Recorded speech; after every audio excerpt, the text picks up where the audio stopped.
நெய்விளக்கு ஏத்தி வச்சு கும்பிடுறோம் வீரனே. நெல்லுமணி எடுத்து வந்தோம் ஏத்துக்கணும் வீரனே. நெத்துக்காய உடைச்சு வச்சோம் உனக்கென வீரனே.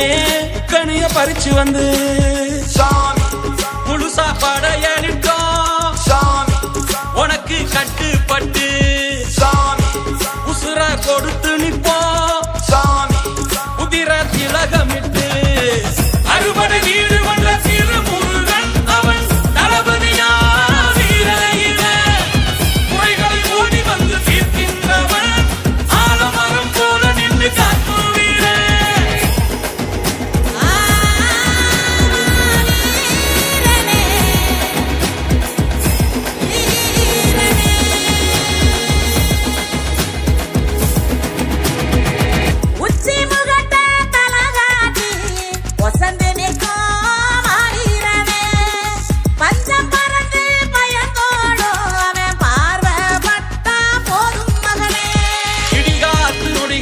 வழி கொடுப்ப இருளான உலகுக்கு ஒளி கொடுப்ப சந்தனத்தை நீ பூசி முகம் சிரிப்ப சங்கடத்தை தூசியாக்கி நெருப்பரிப்ப திக்கு திசையெங்கும் எமக்க